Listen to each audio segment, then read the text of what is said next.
ሰላም ጤና ይስጥልን የቻናላችን ተከታታዮች፣ ለዛሬ ያዝናቸውን አዳዲስ መረጃዎች ይዘን ቀርበናል። እንድትከታተሉን በአክብሮት ጋበዝን። በተከዜ ጫፍ የድሮን ጥቃት መፈጸሙ ተዘገበ። በወልቃይት አካባቢ ውጥረቱ ጨምረዋል እየተባለ ይገኛል። በዝርዝር እንመለከተዋለን። በደቡብ ኢትዮጵያ ክልል ጂንካ ውስጥ ተከስቶ የነበረው የማርበርግ ቫይረስ ሙሉ ለሙሉ በቁጥጥር ስር መዋሉን ተከትሎ የኢትዮጵያ አየር መንገድ አቋርጦት የነበረው በረራ እንደሚጀምር አስታወቀ። በበርካታ የአሜሪካ ግዛቶች ውስጥ በተከሰተው እጅግ ከባድ ቅዝቃዜ ያለበት የአየር ሁኔታ ምክንያት በተለያዩ ቦታዎች የሰዎች ሕይወት እየጠፋ ነው ተባለ የሚሉና ሌሎች መረጃዎች ወደ እናንተ እናደርሳለን። ቻናላችንን ሰብስክራይብ በማድረግ እንድትከታተሉን እየጋበዝን ወደ ዝርዝሩ እናልፋለን። በተከዜ ጫፍ የድሮን ጥቃት መፈጸሙ ተዘገበ። በጠለምት ተከዜ ጫፍ የድሮን ጥቃት መፈጸሙን አንድ አፍታ ሚዲያ ከምንጮች ያገኘሁት በማለት ዘግቧል። በምስራቅ ጠለምት ምድረ ሀምሶ ቀበሌ አካባቢ መንግስት በህወሓት ኃይሎችና ጦር መሳሪያዎች ላይ የድሮን ድብደባ ፈጽሟል። እንደ ምንጮች ገለጻ በጥቃቱ በቲዲኤፍ ላይ ከባድ ኪሳራ ደርሷል ብሏል ዘገባው። ከዚህ በተጨማሪም የህወሓት ታጣቂዎች ተከዜ ማዶ እንዳባጉናና እንዳገብሩ አካባቢ ሜካናይዝር ጠምዷል ሲሉ ምንጮቻችን ገልጿል ብለዋል። በምስራቅ ጠለምት ሚጫራ ከመከላከያ ጋር ተፋጠዋል። በወልቃይት አካባቢ ውጥረቱ ጨምረዋል እየተባለም ይገኛል። ከሽሬ ወደ ማይጸብሪ የሚወስደው መንገድም ተዘግቷል ተብሏል። የኢትዮጵያ አየር መንገድ በማርበርግ ምክንያት ያቋረጠውን በረራ ሊጀምር ነው።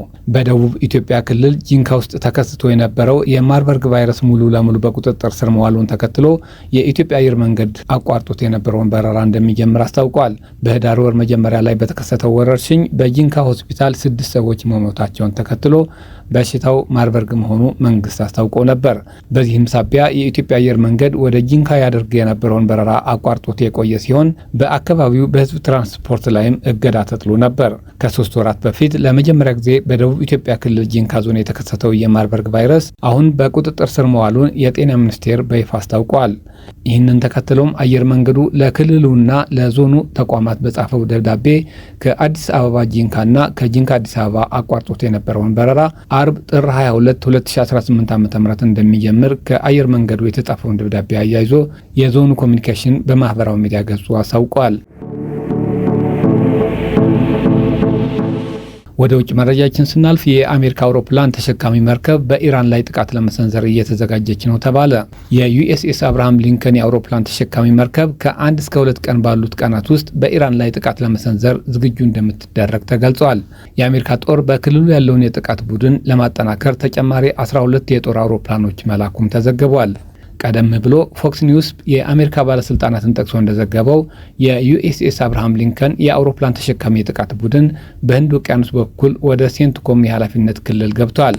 ከዚህ ቀደም ጥር 22 ቀን የአሜሪካው ፕሬዚዳንት ዶናልድ ትራምፕ የአሜሪካ ባህር ኃይል መርከቦች ለጥንቃቄ ያህል ወደ ኢራን እየተንቀሳቀሱ መሆኑ ተናግረው ነበር። ነገር ግን በወቅቱ በኢራን ላይ የሚደረገው ወታደራዊ ጣልቃ ገብነት አማራጭ ተሰርዟል ወይ ለሚለው ጥያቄ ግልጽ መልስ ለመስጠት ፈቃደኛ አልነበሩም። ወደፊት ምን እንደሚከሰት መናገር እንደማይችሉ ብቻ ገልጸው ነበር። በበርካታ የአሜሪካ ግዛቶች ውስጥ የተከሰተው እጅግ ከባድ ቅዝቃዜ ያለበት የአየር ሁኔታ ምክንያት በተለያዩ ቦታዎች የሰዎች ሕይወት እየጠፋ ነው ተባለ። ከባለፈው ሳምንት ማብቂያ ቀናት አንስቶ በአሜሪካ ባጋጠመው የበረዶ ወጀብ ምንም እንኳን የአንዳንዶቹ ምክንያት በትክክል ለማረጋገጥ ገና ቢሆንም እስካሁን ቢያንስ 14 ሰዎች በተለያዩ ግዛቶች ውስጥ ሞተዋል ተብሏል። የቴኒሲ ግዛት ባለስልጣናት ከአየር ሁኔታው ጋር በተያያዘ 3 ሰዎች መሞታቸውን አረጋግጠዋል። ከበረዶ ወጀብ ጋር በተያያዘ የ2 ሰዎች ሞት በሉዚያና ግዛት ውስጥ ተመዝግቧል። ቴክሳስ ውስጥ በአንድ ነዳጅ ማደያ ውስጥ ሞቶ የተገኘ ግለሰብ ምክንያቱ የጤና ወይም ከቅዝቃዜ ጋር የተገናኘ ሊሆን እንደሚችል ፖሊስ ገልጿል። ማሳቹሴትስ ውስጥም አንዲት ሴት በረዶ ተደርምሶባት ሞታለች። ካንሳስ ውስጥ ደግሞ አንዲት ሴት በበረዶ ተሸፍና ሞታ ተገኝታለች። የሞታቸው ምክንያት ገና ባይረጋገጥም ኒውዮርክ ውስጥም 5 ሰዎች ሕይወታቸውን አጥተዋል። በሌላ በኩል አሜሪካን በመታት በሰሞኑኛው ከባድ በረዶ በሜን ዝጋት 8 ሰዎች ያሳፈረ የግል ጄት ባንጎር ከተባለ ዓለም አቀፍ አየር ማረፊያ ሲነሳ ተከስክሷል። የተሳፋሪዎቹ ሁኔታና ማንነትም ለጊዜው አልታወቀም። በአሜሪካ ያለው ሁኔታ ለአየር ትራንስፖርት ፈተናም ሆነዋል። የኢትዮጵያ አየር መንገድን ጨምሮ ሌሎች አየር መንገዶች በአሜሪካ ባለው መጥፎ የአየር ጸባይ የተነሳ በረራዎችን ሰርዘዋል። የተወደዳችሁ የቻናላችን ተከታታዮች ለዕለቱ ያዝናቸው መረጃዎች እነዚህ ነበሩ። አብራችሁን ስለነበራችሁ ከልብ እያመሰገንን ቻናላችንን ሰብስክራይብ በማድረግ ቤተሰብ እንድትሆኑ በመጋበዝ እንሰናበታችኋለን። ሰላም።